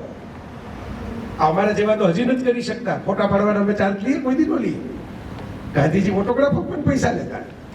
શું કામ? તો હરિજન ફંડમાં મારે નાખવા છે. 5 ઓટોગ્રાફ મફત આપો એ કહેતા. 6ઠો ઓટોગ્રાફ લેવો હોય પૈસા દેવા પડે. પછી એક દીકરી આવી નાનકડી, મારી પાસે પૈસા છે નહીં, આવી બધી બેઠી છે દીકરી હોય એવડી નાની, મારી પાસે પૈસા છે નહીં. એટલે બાપુ કે પણ હું તો સિદ્ધાંત મૂકું નહીં, પૈસા તો દેવા જ પડે, પણ તારા પૈસા હું આપી દઉં. જે તારા વતી હું આમાં આ ફંડમાં રૂપિયા નાખું છું અને પછી હું તને ઓટોગ્રાફ આપું. અને પછી બાકીના બધા બેઠા તેની સામે જોઈને કે જો આપણે કોઈકની મદદ કરવી હોય તો આપણા ખિસ્સાથી કરવી, પણ નિયમો તોડીને ન કરવી. આ એમનું મેનેજમેન્ટ પૂરું. નાના પ્રસંગો, એક જાહેર સભાની અંદર પંખો જોરથી ચાલતો હતો, બધા અવાજ કરતા હતા. બરાબર, આપણે ગુજરાતી વાળી જ સભા હતી મુંબઈમાં. ગાંધીજી ટેબલ ઉપર ચડી ગયા અને ટેબલ ઉપર ચડીને કે ભાઈ આ પંખો બંધ કરી દો. પંખો બંધ થઈ ગયો. પંખો બંધ થઈ ગયો એટલે ગરમી થવા માંડી, એટલે બધા આમ જેમ આકડા બકડા થઈને જોવા માંડ્યા. એટલે ગાંધીજી કે હવે સાંભળો, આ પંખો તેવો જ ચાલુ થશે તો તમારો અવાજ બંધ થશે. પોરબંદરમાં પ્રવચન કરતા હતા. જો મેનેજમેન્ટ સ્કિલ બધી નાની તમે ભવિષ્યમાં તમારી જિંદગીમાં કામ લઈ આવો એવી. તો પોરબંદરમાં ગયા તો અહીં તો જો આવ્યું ભેગું કરીને માઇક આપી દીધું. 11 થી 1 નો સમય લખીને રાખ્યો છે, જે હવે પૂરો થઈ ગયો. હમણાં એક માગી ગયો જો, એટલે મેં કીધું કે હવે આપણે સમાપન કરીએ. બરાબર, તો એ વખતે બધા કંઈક ભાષણ બહુ કર્યા. પછી ગાંધીજીને છેલ્લે રાખ્યા હતા, બાપુ હવે તમે બોલો. એટલે ગાંધીજી હાથમાં માઇક્રોફોન આવ્યું ને પછી એમ કીધું કે ભારત એક ભાષણ પ્રધાન દેશ છે. તો બધા તો દંગ થઈ ગયા કે બાપુને માટે આપણે આવડો મોટો કાર્યક્રમ રાખ્યો, એમની જન્મભૂમિ છે પોરબંદર, એમાં આવું બોલે છે. એટલે ગાંધીજી કે ઘણા લોકોને એવું લાગે છે કે આ કૃષિ પ્રધાન દેશ છે, પણ કૃષિમાં જેટલી વસ્તી નથી એટલી ભાષણમાં છે. પછી આગળ ગાંધીજીએ ચલે કે આમાં બોલવા વાળાને પણ નિરાશ છે કે એને કઈ શ્રમ કરવાનો હોતો નથી, અને સાંભળવા વાળાને નિરાશ છે એને કઈ શ્રમ કરવાનો હોતો નથી. એટલે જેને કાંઈ જ શ્રમ કરવો નથી હોતો એ લોકો ભાષણો કર્યા કરે છે ને ભાષણો સાંભળ્યા કરે છે. એટલે તારા આયોજકો તો બિચારા સડક થઈ ગયા, અરે બાપુ આવી રીતે. એટલે બાપુ કે મને બહુ ગમશે કે અહીં બેઠેલા જેટલા લોકો છે આ મારું પ્રવચન સાંભળવા માટે અહીં બેઠા છે, એને બધે કોદાળી પાવડો લઈને અહીં કઈ ખરાબાની જમીનો ખોદીને ત્યાં કઈ ખેતરમાં વાવણી કરી. આ ગાંધીજી આવું મેનેજમેન્ટ હતું. એક અનુવાદ થયો, ગાંધીજી તો મેં કીધું કવરની પાછળ લખી નાખી એવો બચાવ કરે વસ્તુઓ. મહાદેવભાઈ નવા હતા ગાંધીજીના સચિવ તરીકે, મહાદેવભાઈ જ લખ્યો છે આપણે સાહેબ. અને એક મોટા સાક્ષર, નામ નથી લખ્યું, મોટા સાક્ષરનો અનુવાદ નબળો થયો. મહાદેવભાઈ ગાંધીજીને બતાવ્યો કે બાપુ આ મારી ભૂલ કહેવાય, કારણ કે મેં અમને આ કામ સોંપ્યું હતું, અનુવાદ યોગ્ય નથી થયો, તમે અંગ્રેજીમાંથી જે અનુવાદ કર્યો તો એ સાક્ષર હોવા છતાં એમણે બરાબર નથી કર્યો, એટલે હું મારું રાજીનામું આપું છું. ઘણી વાર છે ને આપણે બધા ઇમોશનલ બહુ હોય, એમાં જ આપણે આપઘાત બહુ થાય જુવાનીઓ. બરાબર, તમે જો આટલી બધી ચૂંટણીઓ લડાઈ કોઈ રાજકારણી આપઘાત કરે? બરાબર, પોતાના સ્વજનો ગુજરી જાય તો એ ન કરે, પૈસા ખર્ચે. બરાબર, બીજી કોઈ ખુરશી ઉપર બેસી જાય પાછા તરત સત્તા ઉપર, એટલા શોકગ્રસ્ત થઈ ગયા હોય કે પાછા ખુરશી ઉપર ગોઠવાઈ જાય, પણ મરવા મરવાનો વિચાર ન કરે. પણ અમારા જે કોમળ હૃદયના જુવાનિયાઓ હોય ને એને તો કોઈ બ્લુ ટીક ન થાય મેસેજ ન તોય મરવાનો વિચાર આવી જાય. કોઈ ટ્રેનના પાટા ગોતવા માંડે ને કોઈ બોટલ ગોતવા માંડે ને પરીક્ષામાં પેપર નબળું જાય તો હાય મારે બાકીનાને મોઢું કેમ બતાવવું. અને જેને પેપર જ આપ્યા નથી એવા લોકો દુનિયામાં આગળ નીકળી ગયા છે. એમણે કંપનીઓ બનાવી, એ લોકો મોટા મોટા નેતાઓ થયા. પણ હવે આ બિચારા મેં કીધું કુમળા મનના લોકો હોય એને મરવાના વિચાર બહુ આવે. ગાંધીજી પાસેથી આ શીખવા જેવું છે. આ એ તો ત્યાંની સૂચના ચાલે છે, બરાબર, ચિંતા કરો. પણ ગાંધીજી પાસેથી શીખવા જેવું એ છે કે મહાદેવભાઈએ રાજીનામું આપ્યું, સંવેદનશીલ જુવાન હતા ત્યારે, કાંઈ મારાથી ભૂલ થઈ. અને ગાંધીજી જેવા જે એક કાગળની બીજી બાજુ સાચવતી લખતા હોય એને આટલા કાગળનો બગાડ થયો, કોપી છપાઈ ગઈ હતી. છપાયેલી કોપીનો નાશ કરવો પડે તો કેવું ખરાબ લાગે. મહાદેવભાઈ રાજીનામું જ લખી મૂકી. ગાંધીજીએ સાંજે મળવા બોલાવ્યો, આવો વ્યક્તિગત મળવા આવો. જો ગાંધીજીનું એક મેનેજમેન્ટ લેસન હતું, વખાણ બધાને જાહેરમાં કરતા, ઠપકો ખાનગી આપતા. આ શીખવા જેવું લેસન છે મેનેજમેન્ટ કરવું હોય. ઠપકો જાહેરમાં ત્યારે જ આપવાનો જ્યારે તમારી ખાનગીમાં આપેલા ઠપકાની અસર ન થાય. તો મહાદેવભાઈને બોલાવ્યા, ગાંધીજી કા શું લખ્યું છે? મહાદેવભાઈ કે બાપુ રાજીનામું. ગાંધીજી કે એક તો તમારા જેવા સારા માણસ મને મળે નહીં જે શૂન્યવત થઈને રહે, અને પાછા તમે રાજીનામું આપો તો હું શું કરું? આવું થોડું ચાલે. એટલે મહાદેવભાઈ કે બાપુ મારી ભૂલ થઈ, મેં ખોટા માણસને કામ સોંપ્યું, બુક છપાઈ ગઈ, મારું ધ્યાન રહ્યું નહીં. આપણે પૈસા ગણી ગણીને વાપરતા હોય, આટલા કાગળનો બગાડ થયો, આટલા પૈસાનો બગાડ થયો, આ જવાબદારી મારી છે એટલે હું રાજીનામું આપું છું. ગાંધીજી કે આમ તો જવાબદારી મારી એ કહેવાય કે મેં તમને કામ સોંપ્યા પછી મેં જોયું નહીં કે કામ કેવું થયું છે. જો મેં જોયું હોત તો હું તમને ત્યારે રોકી દે. એટલે એકલા તમારી જવાબદારી નથી, તમને મેં કામ માટે પસંદ કર્યા એટલે મારી જવાબદારી ત્યાંથી શરૂ થઈ જાય છે. તમને કોને કામ સોંપ્યું? મેં. એટલે મારી જવાબદારી 50%નો ભાગીદાર હોઉં. આ પહેલી વાત. બીજી વાત એ કે આપણે કરકસરના સિદ્ધાંતમાં માનીએ છીએ, બધું ડોક્યુમેન્ટેડ છે, મહાદેવભાઈ લખેલું છે, હું મારું ઘરનું બનાવીને નથી કહેતો. આપણે કરકસરના સિદ્ધાંતમાં માનીએ છીએ, પણ ગુણવત્તાના અભાવે કરકસર ચલાવી ન લેવાય. ગુણવત્તા પહેલી પ્રાથમિકતા હોવી જોઈએ, શ્રેષ્ઠતા પહેલી પ્રાથમિકતા હોવી જોઈએ. મારા કરકસરના સિદ્ધાંતનો ભંગ થાય છે કે આ પુસ્તક આપણે બહાર નહીં મૂકી શકીએ, આપણે આને નાશ કરવો પડશે. પણ ક્યારેક આવા નિર્ણયો એટલે લેવા પડે કે આપણે સમાજને નબળી વસ્તુઓ આપવા માટે બંધાયેલા નથી. નબળું લાગે એનો નાશ પણ કરવો પડે, એ ખોટ પણ સ્વીકારવી પડે, ધંધામાં પણ સ્વીકારવી પડે અને દેશના કામમાં સ્વીકારવી પડે. આ પુસ્તકોની ખોટ હું સહન કરી લઈશ અને એનું ફંડ પાછું ઊભું કરી લઈશ, પણ તમારા જેવો માણસ મને છોડીને જશે એ ખોટ મારાથી સહન થઈ શકે એમ નથી. એટલે આ રાજીનામું ફાડી નાખું છું અને તમારે મારી ભેગા જ રહેવાનું છે. એટલે મહાદેવભાઈ તો પછી એ કક્ષાએ પહોંચી ગયા ગાંધીજીની ભેગા રહીને કે એ લખે તો તમને એમ લાગે ગાંધીજી જ લખાણ લખ્યું છે, ખબર ન પડે કે તેમાંથી કોણે લખ્યું છે. આ ગાંધીજી અને મેનેજમેન્ટ ગુરુ તરીકે આપણે સમય પાલન એટલે કરવું જોઈએ અને આ સમાપન એટલે કરવું જોઈએ કે જ્યારે આજ મહાદેવભાઈએ એક વખત ગાંધીજીને એમ કીધું હતું કે લગભગ હું પહોંચી જઈશ. બાપુ હતા કે કલકત્તા કે એમ, મહાદેવભાઈ બીજા ગામમાં હતા. બાપુ કે લગભગ, આ લગભગ ક્યાંથી આવી ગયું મારા શબ્દકોશમાં? લગભગ પહોંચી જાય છે એટલે શું? મહાદેવ, આ બાપુ મહાદેવભાઈ આ લખ્યું છે. ત્યારે લાલજી હાજર હતા આ ઘટના વખતે. મહાદેવ, જો 3 શક્યતાઓ છે. કાં તમે જે ટ્રેનમાં બેસો એ ટ્રેન મોડી પડે તો બરાબર કે તમે ન પહોંચી શકો, કાં તમે ત્યાંથી નીકળો જ નહીં આવવા માટે તો ન પહોંચી શકો, અને કાં તમારા અવસાનના સમાચાર મને મળે એટલે તમે ન પહોંચી શકો. બાકી લગભગ મારા શબ્દકોશમાં આવતું જ નથી. બરાબર છે, કામ કરવાનું હોય તો 100% કરવાનું હોય, પૂરા ઇન્વોલ્વ થઈને કરવાનું હોય. તમે ન પહોંચો પછી મને કહેજો કે ભાઈ આ કારણથી ન પહોંચાડવું, પણ તમે તો અત્યારથી જ કહેવા માંડ્યા કે લગભગ થશે એટલે શું? આ જે વાત છે, અશ્વિનભાઈ અમારા સ્પર્શ આટલું જોરદાર ચલાવે છે, એમના સ્વભાવમાં પણ મેં જોયું છે કે 50-50 શું મળી. બરાબર, જે કામ થાય પરફેક્ટ જ થવું જોઈએ, ઇધર નહીં કરવાનું, પણ કરવું તો બેસ્ટ જ કરવું, મોટું કરવું, પ્રોપર કરવું. મને પહેલી વાર બોલાવ્યો હતો ત્યારે મેં કીધું હતું કે ભાઈ આ મને કે નહીં, તમારો પ્રોગ્રામ આવી રીતે જ આપણે કરવો છે. સારું મેનેજમેન્ટ જેને કરવું હોય એને કચાશ ચલાવવાની વૃત્તિ રખાય જ નહીં. શ્રેષ્ઠ જ, હા, શ્રેષ્ઠ કરવાના ઈરાદામાં કદાચ કંઈક ભૂલ થાય એવું બને. મહાદેવભાઈને ગાંધીજીએ એ ડિસ્કાઉન્ટ આપ્યું હતું ને, તમારો ઈરાદો નહીં કરતો થાય, મારાથી ભૂલ થાય, તમારાથી ભૂલ થાય, તો ભૂલને આપણે ભૂલીને આગળ વધવું, એમાંથી શીખવું.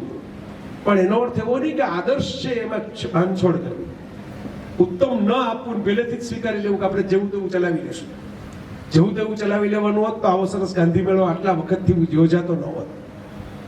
મારે આ સમાપનમાં વંદન કરવાના છે. ગાંધીજી જો મેનેજમેન્ટ ગુરુ હોય તો ગાંધી મેળાના આયોજકો મેનેજમેન્ટ શિષ્યો છે.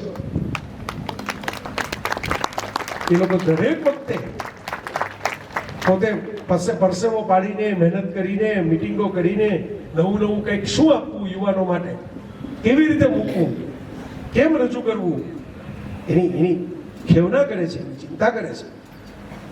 અને ચિંતા કરે છે એટલે આ મહાત્મા નામની આવડી મોટી બ્રાન્ડ, હું એમ કહું છું, biggest global brand from India. ભારતમાં મુરલીધર મોહનને જેટલા લોકો વિદેશમાં નથી ઓળખતા ને, એટલા મુરલીધર મોહનના દાસને ઓળખે છે. અમારો જાત અનુભવ છે. વ્લાદિમીર પુતિન હોય કે ડોનાલ્ડ ટ્રમ્પ હોય, તમે જુઓ, ડોનાલ્ડ ટ્રમ્પ જ્યારે ભારત આવ્યા હતા ત્યારે ગાંધી આશ્રમની અંદર ગયા હતા, પછી તાજમહેલ જોવા ગયા હતા એમના વાઇફ સાથે, અમેરિકાના પ્રેસિડેન્ટ. મોદી સાહેબ એમને ખાસ લઈ ગયા હતા ગાંધી આશ્રમમાં, અને એમણે ઓલી એમની ઊંચા ટાવર જેવી સહીઓ પણ કરેલી છે ત્યાં. પુતિન હમણાં આવ્યા, રશિયાના રાષ્ટ્રપતિ, એ પણ દિલ્હીમાં મોદી સાહેબને મળ્યા આપણા વડાપ્રધાનને, પછી રાજઘાટ ઉપર સમાધિએ વંદન કરવા માટે ગયા. આ કોણ છે? પાવરફુલ મહાસત્તાઓ. એક બાજુ પુતિન છે, એક બાજુ ટ્રમ્પ છે, મહાસત્તાઓના નેતાઓ છે.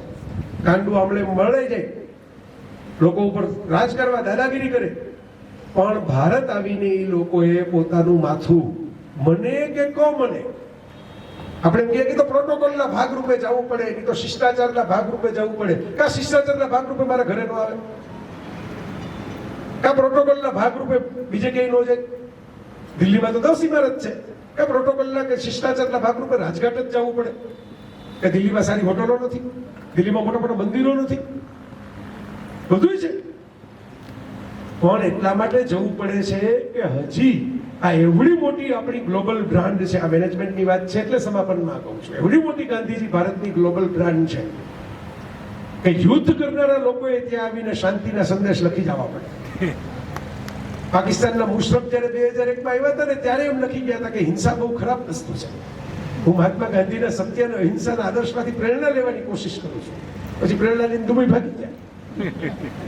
કારણ કે પાકિસ્તાનમાં તો એવી રીતે રાજ કર્યું હતું, પછી જ્યાં લાંબો સમય ટકે તો હિંસા જ થઈ જાય બધી એમના ઉપર. એટલે ત્યાં એમને ગાંધીજી બરાબર યાદ આવ્યા હશે કે ભાઈ આ હિંસાની વાત કરો ને તો આપણે કંઈક જીવવા મળે. હિંસાની વાત બાદ આપણને જ કોક પાડી નાખે, આપણા નીચેવાળા. પાકિસ્તાનમાં તો એવું બહુ થાય છે, આગલા નેતાને કોક મારી નાખે, ઇમરાન ખાનને જેલમાં નાખીને અત્યારે નવી સરકાર આવી ગઈ છે. તો મિત્રો, આ ગ્લોબલ બ્રાન્ડ છે ગાંધીજી. દુનિયાભરના નેતાઓ આજે પણ ત્યાં આવીને માથું ઝુકાવવું પડે છે, કારણ કે એમને ખબર છે કે છેલ્લો ઉકેલ આપણી પાસે છે. યુદ્ધ હોય તો પણ છેલ્લો ઉકેલ એમની પાસે છે, પર્યાવરણની સમસ્યા હોય તો છેલ્લો ઉકેલ એમની પાસે છે, કન્ઝ્યુમરિઝમની સમસ્યા હોય તો છેલ્લો ઉકેલ એમની પાસે છે. અને હમણાં આપણા વડાપ્રધાને બહુ ચિંતા પ્રગટ કરી કે ભારતમાં ઓબેસિટી વધતી જાય છે, મોટાપા, ચરબી બહુ વધતી જાય છે. પછી વડાપ્રધાને કીધું તેલ ઓછું ખાઓ, 10% તેલ ઓછું ખાઓ, 10% શુગર ઓછી ખાઓ. તો મોદી સાહેબ પોતે તો બહુ સ્વસ્થ છે, 75 વર્ષથી જો અડીખમ છે, હળે ખડે માંદા જ નથી પડતા, સિક લીવ લેતા જ નથી, હોસ્પિટલમાં જઈને સુતા જ નથી. એમણે તબિયત બહુ સાચવી છે. પણ જે મિનિટે એમણે તેલ ઓછું ખાવ ને શુગર ઓછું ખાવ એવું કીધું, એ જ મિનિટે મને ગાંધીજી યાદ આવ્યા. કે ગાંધીજી આમાંય કહી ગયા છે કે તમારે બોડી કેમ સાચવવું, કેવી રીતે ઓછું ખાવું. મેં ઉપવાસ કરી શરીર ઘટાડ્યું, મને મજા આવી. વાત બાપા સાચા હતા. એ કહેતા હતા કે ઉપવાસ કરો, ફાયદા થશે તમને ઉપવાસ કરવાના. હવે તમને જેટલા વિડીયો ચાલુ કરો ઇન્ટરનેટમાં, આખી દુનિયાને એક્સપર્ટ આવીને કે ઇન્ટરમિટન્ટ ફાસ્ટિંગ કરો, શરીર સ્વસ્થ રાખવું હોય તો ઇન્ટરમિટન્ટ ફાસ્ટિંગ કરો. ડોક્ટરો કહે છે આવી દુનિયાભરના. તો ગાંધીજી તો પહેલેથી જ કરતા હતા ઇન્ટરમિટન્ટ ફાસ્ટિંગ, ગુણોદરી વ્રત, ભૂખ કરતા ઓછું ખાવાનું, બહુ શુગર વાળું નહીં ખાવાનું, બહુ ઓઇલ વાળું નહીં ખાવાનું, સાત્વિક ખાવાનું. જ્યાં નજર કરશો ત્યાં તમને ગાંધી ઉભેલા દેખાશે. તમને મજા ના આવી અલગ વાત છે, તમે એમ કહો કે ગમતા નથી અલગ વાત છે, ઉભેલા તો અડીખમ દેખાશે. જે જગ્યાએ જે પ્રશ્ન તમે લઈને જાશો, ક્લાઇમેટ ચેન્જ, એન્વાયરમેન્ટ, ગાંધી દેખાશે. ખેડૂતોના પ્રશ્નો, ગાંધી દેખાશે. આ પૃથ્વી બધાની જરૂરિયાત સંતોષી શકશે, પણ કોઈનો મોહ નહીં સંતોષી શકે. કોઈ તમે આધુનિક પ્રશ્ન લઈ આવો, સ્વવિવેકની વાત આવે, ગાંધી દેખાશે. કાયદાઓ કેટલા કરશો જો સીસીટીવી તમારું આત્માનું ચાલુ નહીં હોય? તો આ દરેક જગ્યાએ આવી. અમારે કેટલા બધા યંગ જનરેશનના મિત્રો છે જેને બધા ગાંધીને નહીં વાંચ્યા હોય, મને ખબર છે. પણ જ્યારે જ્યારે એમની કોઈ સમસ્યા આવશે ત્યારે ક્યાંક ને ક્યાંક ગાંધીને જ યાદ કરવા પડશે. આપણે આજે આત્મનિર્ભર ભારતનો સંકલ્પ કરીએ છીએ. દુનિયા આખી આપણને જે રીતે હેરાન કરે છે, આપણે માનીએ છીએ કે આત્મનિર્ભર બનવું પડે. એ જમાનામાં ગાંધીજી આ પ્રયત્ન કર્યો તો ભારત આત્મનિર્ભર બને. એટલે એમણે બુનિયાદી શાળાઓ બનાવી. અને તમને જતા જતા મજા પડે એવી વાત કરું કે એક પણ મોલ ભારતમાં નહોતો ત્યારે પહેલો સ્વદેશી મોલે ગાંધીજીએ બનાવ્યો હતો, અપના બજાર. કે ભાઈ સામાન્ય માણસ વસ્તુઓ બનાવે, એની સામાન્ય માણસને પરવડે એવા ભાવેથી વસ્તુઓ ખરીદે. એ ચપ્પલ પણ હોય, શેતરંજી હોય, માથામાં નાખવાનું તેલ હોય. આપણા બજારમાં આખું ઘર વસી જાય એટલી વસ્તુઓ મળતી.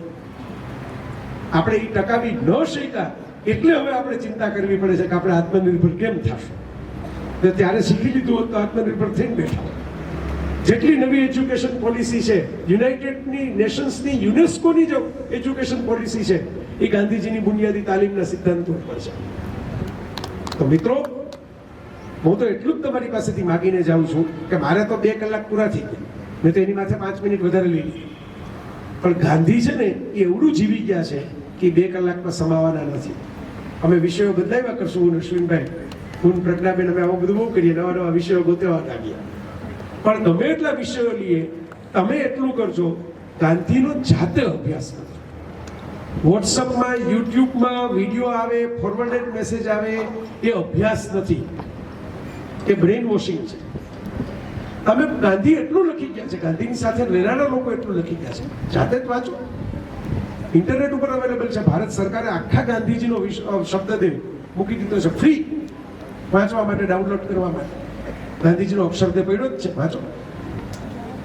એની આત્મકથા વાંચો તો ખબર પડશે કે જે માણસને આપણે સમજ્યા વગર, આપણે તો આપણે દાદા અમે વાંધો હોય, બધી વાતમાં તો આપણે મા બાપાને સંમત ન હોય, પણ સમજ્યા વગર જ આપણે જેમને વખોડ્યા કરીએ છીએ, એ માણસે આપણે એમને વખોડી શકીએ એ સ્વતંત્રતા આપવા માટે કેટલો ભોગ દીધો. ધન્યવાદ. આપણે આયુર્વેદ કોલેજના પ્રાંગણમાં બેઠા છીએ. જવનું પાણી આરોગ્યવર્ધક શરીર માટે છે, પણ જય વસાવડાની વાણી મન માટે ખૂબ જ આરોગ્યવર્ધક છે. આજે ગાંધીજીને જે ન સમજી શકે એ જયભાઈની વાણીથી આપણને આટલા ટૂંકા સમયમાં હાલાચાર્યા વગર તમે લોકોએ એકદમ તન્મયતાથી જે ગાંધીજીને સાંભળ્યા, આ તો વક્તા છે પણ એની પાછળ વિચાર ગાંધીનો છે, એટલે આપણે જે ગાંધીને સાંભળ્યા એ આપણે ચોક્કસ સરસ રીતે જીવનમાં ઉતારી શકીશું. આપણને આશ્રમી જીવનમાં ગાંધી આવી ગયા છે. આપણી દિનચર્યા જુઓ કે આપણા વસ્ત્રો જુઓ, આપણને ગાંધી ફાવી ગયા છે. પણ ગાંધી વિચારથી જેઓ ફાવી ગયા છે એમાંના જયભાઈ એક છે. ગાંધી વિચારથી ફાવેલા બૌદ્ધિકોમાંના જયભાઈ એક છે. માટે આપણે એમના આભારી છીએ. આજના પ્રવચનમાં કાંકરે કાંકરે પાળ બંધાય અને ટીપે ટીપે સરોવર ભરાય તેમ જયભાઈએ એક એક ટીપે ટીપે ગાંધીજીને ટપકાવ્યા અને પ્રસંગે પ્રસંગે કાંકરે કાંકરે આપણા મનમાં ગાંધી વિચારની મજબૂત દિવાલ ઊભી કરી દીધી. એ માટે જયભાઈનો આભાર છે. આત્મશક્તિ ભાનાલ અભયમ શબ્દ સંશુદ્ધિ તેન તેન ભુંજીતા, આ બધા આપણા વૈદિક સિદ્ધાંતોને જ ગાંધીજીએ પોતાના મેનેજમેન્ટ પ્રિન્સિપલ્સમાં સમાવ્યા અને એ બધાને જયભાઈએ પોતાની રસિક શૈલીમાં આપણને એનો બોજ ન લાગે એવી હળવી શૈલીમાં રજૂ કરી બતાવ્યા. એ માટે જયભાઈનો આભાર છે. અને આપ સૌને એટલા માટે આભાર છે કે આપ સૌ આટલી સરસ મજાની બપોરની વેળાએ પેટમાં ભૂખ સહન કરીને ઉઠી જવાનું મન થાય તોય ખુરશીમાં બેસી રહીને આવા સરસ વક્તાને ન્યાય આપ્યો છે. એટલે આપ સૌ પણ આભાર અને અભિનંદનના અધિકારી છો. જય. આ સેશનને સુંદર રીતે નિભાવ્યું એ માટે ચૈતન્યભાઈનો પણ ખૂબ ખૂબ આભાર વ્યક્ત કરું છું. સાથે સાથે આનંદની લાગણી વ્યક્ત કરું છું. મિત્રો, हम हिंदुस्तानी, छोड़ो कल की बातें, कल की बात पुरानी, नए दौर में लिखेंगे मिलकर नई कहानी. हम हिंदुस्तानी, हम हिंदुस्तानी. हर जर्रा है मोती, आंख उठा कर देखो, माटी में सोना है हाथ बढ़ा कर देखो. सोने की ये गंगा है, चांदी की यमुना, चाहे तो पत्थर पे दाल उगा कर देखो.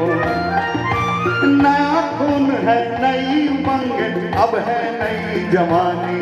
हम हिंदुस्तानी, हम हिंदुस्तानी, हम हिंदुस्तानी, हम हिंदुस्तानी. छोड़ो कल की बातें, कल की बात पुरानी, नए दौर में लिखेंगे मिलकर नई कहानी. हम हिंदुस्तानी, हम हिंदुस्तानी. महात्मा गांधी जी की ચાલો ભાઈ ચાલો ઝડપથી આપણો બાળ મેળાનો કાર્યક્રમ શરૂ કરીશું.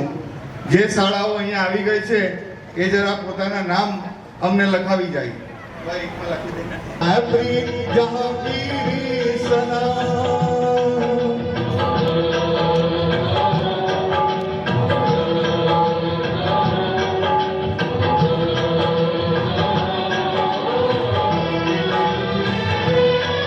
काले गोरे का भेद नहीं, हर दिल से हमारा नाता है।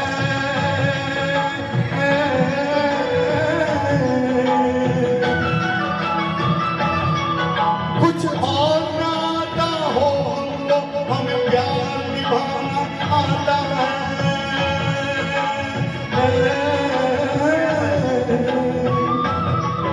जिसे मान चुकी सारी दुनिया, जिसे मान चुकी सारी दुनिया, मैं बात वही दोहराता हूँ।